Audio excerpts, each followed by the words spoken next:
Hi guys, it's Abu Pasha here again. So I was speaking to a colleague of mine who is currently looking to buy her first home, and just like a lot of first-time buyers, she doesn't have much money to spend, so her budget is low. The amount of money that she can spend on the mortgage is low, and I thought that I would make a video on how to deal with this. House hacking is the answer, and I'm going to show you exactly how to do it. I'm going to go through RightMove, and I'm going to find you deals that will allow you to house hack, and it will go through all the figures, the amount of money that you need to have, the amount of money that you need to spend on a monthly basis. It'll go through everything, and you'll find that these deals are a lot better than if you just conventionally bought a lower value home without house hacking. So anyway, I'm going to do a screen share now, and you can see how this is done. Right, boys and girls, here we go. The first thing we've got to do is we're going to have to make some assumptions here. We're going to assume that the person works in and around London, and if they're working in London, we need to have a London salary to work off of, because we're going to have to calculate mortgages and how much a lender will lend. The first assumption is that the salary is going to be the average. That's 37579 per year. Okay, so that's the average salary of a Londoner per year. Now, what Glassdoor, who have calculated this salary with very high confidence, they've also said that roughly £6,800 is given in bonuses on top of that, but we will not include that. So we're going to base it at assuming that you get no bonuses and all you do is earn £37,579 a year, which is the average salary. And everything will now be based on that in terms of affordability. Right, the next thing is we need to make sure what sort of mortgage can we get. So 95% mortgages are now available, and this is the eligibility formula that is used. This is government backed, which is why banks are able to give these high loan to value mortgages. So these are the things that you need, right? The property can be valued no more than 600k, so it's got to be less than 600k in value. Property cannot be a new build property. A loan to value of between 91 and 95%. We're going to go for the full 95%. A deposit between 5 and 9%. We're going to be doing 5% deposit. A residential mortgage, that's what we're going to be applying for. So it's not a rental property. It's not a buy-to-let property, not a second home or anything. It'll be a repayment mortgage. And it will be taken out by an individual, not a business. Okay, so those are the criteria, and we are good to go here. So we're assuming that it's a single person who's going to live on their own, and they're earning the average wage, and the property is worth less than 600,000.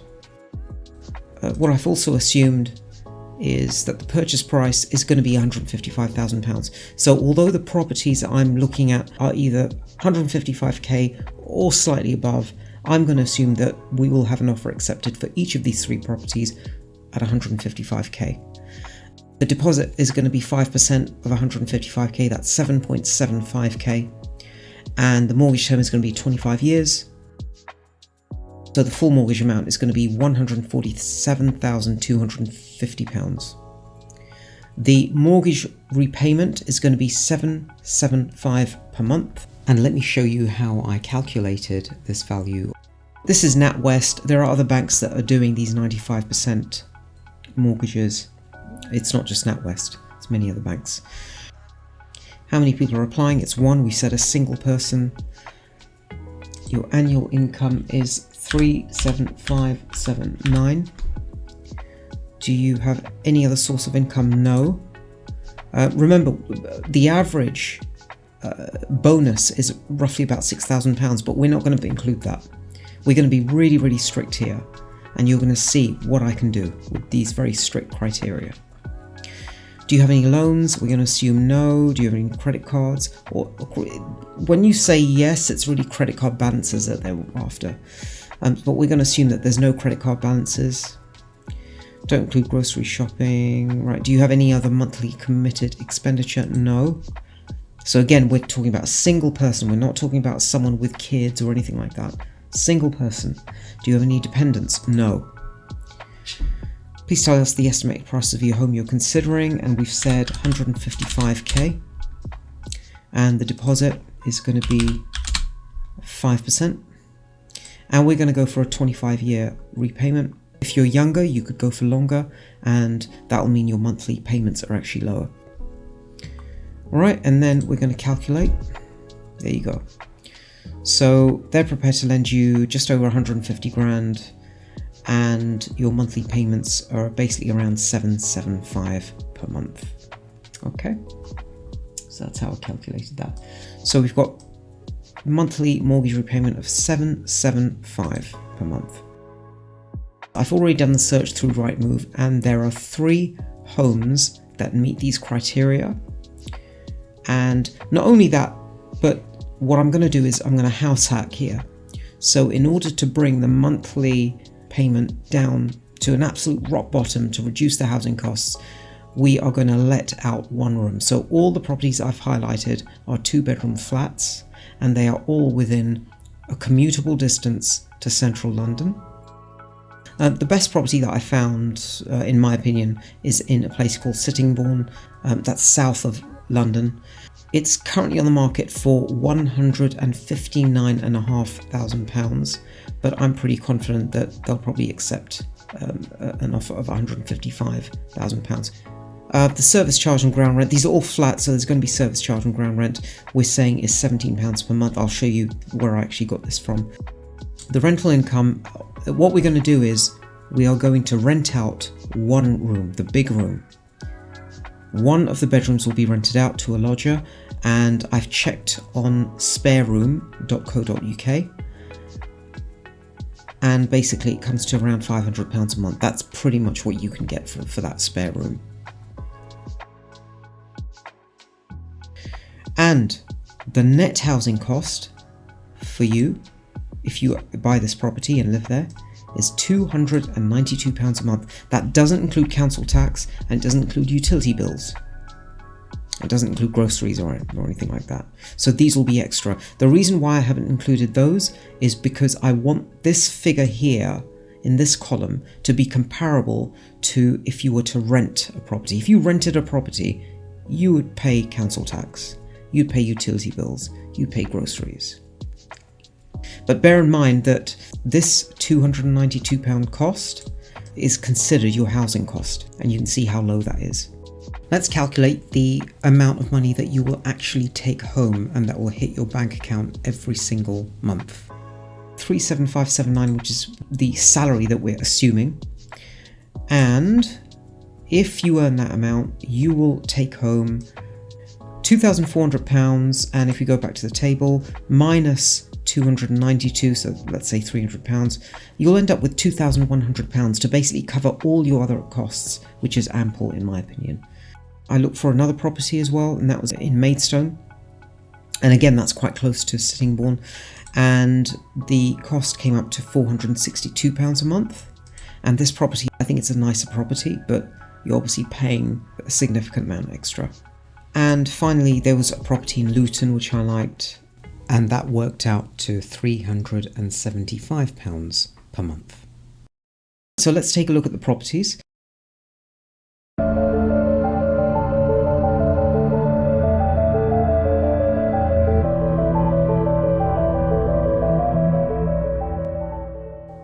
Right, so this is the property in Sittingbourne, 159.5k. Okay, let's take a look at the pictures. This is what you're going to get. Remember guys, this is RightMove and this listing is live, so if you phone up the agent, you can probably arrange a viewing and offer. Everything looks decent. It doesn't look in a bad way. It's not perfect. You'll need to do some painting and cleaning, but looks okay. And this is the floor plan. So basically what you would do is you would rent out this room, which is a very big room, 19 foot by 8.8 foot 2 inches. That's a very big room, so you'll rent that out. And you will live in this smaller room, which is 11 by 10 foot, which is fine. That's about 100 square feet. Okay, you've got the kitchen, bathroom, a nice big reception. What else can I say about this? So it's 0.4 miles to Sittingbourne station, and I already ran the calculations using Trainline, and it's roughly 1 hour from Sittingbourne station to London Victoria station. So it takes you 1 hour to get into central London.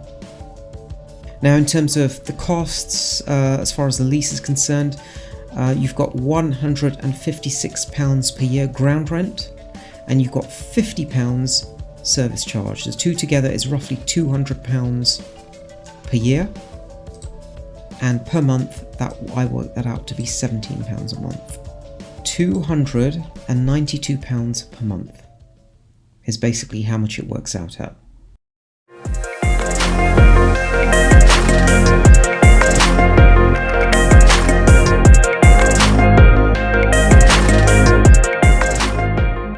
This one is actually a nicer property. You'll see what I mean. This is in Maidstone.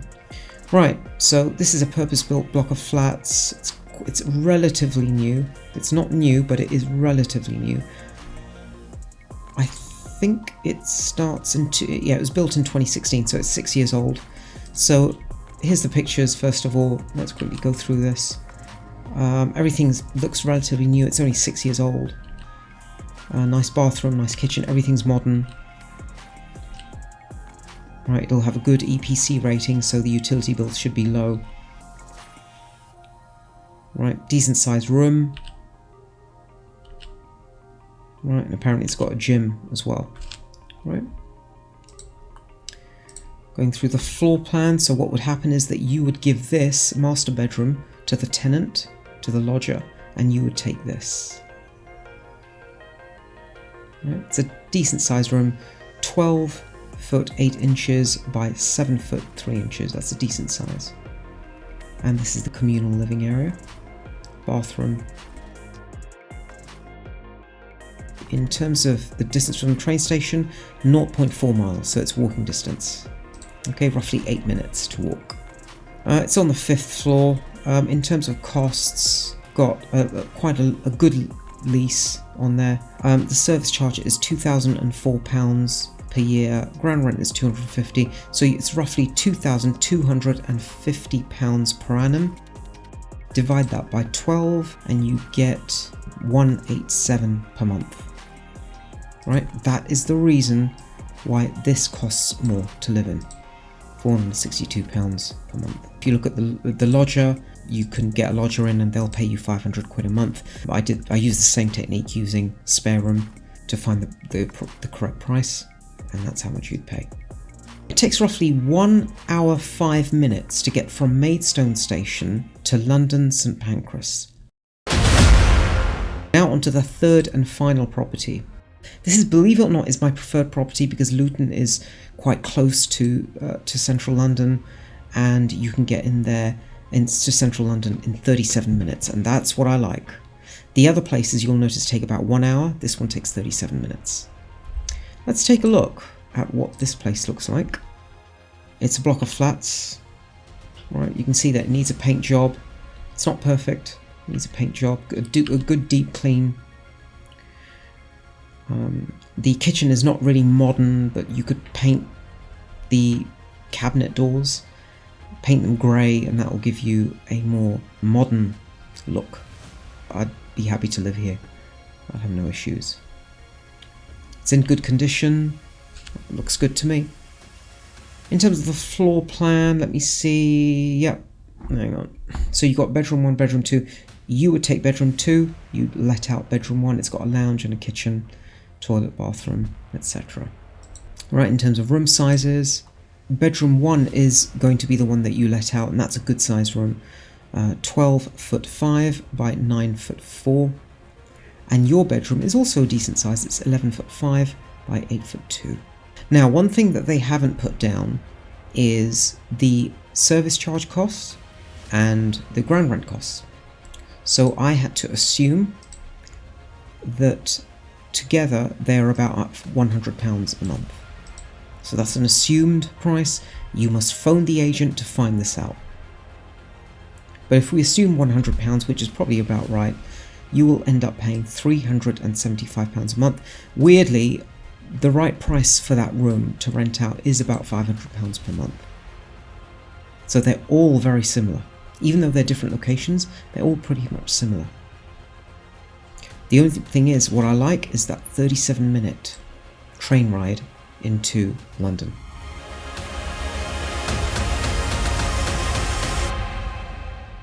Now guys, I'm going to say this, where can you rent or share a flat for £292? Right? In all honesty, you can't. Or £375, you can't. And you end up with a house on your name, which you're repaying. In 25 years, you'll own that flat. Right? That's the power of house hacking. The other bills that I haven't included are council tax. Council tax these days for each of these 3 properties will probably be around £140 a month. And utility bills, I think for 2 people, you should allocate about £160 a month. So the 2 together, you're probably looking at around £300. And that would basically sort out all your bills, all bills included, by just simply adding £300 to these numbers, which are highlighted.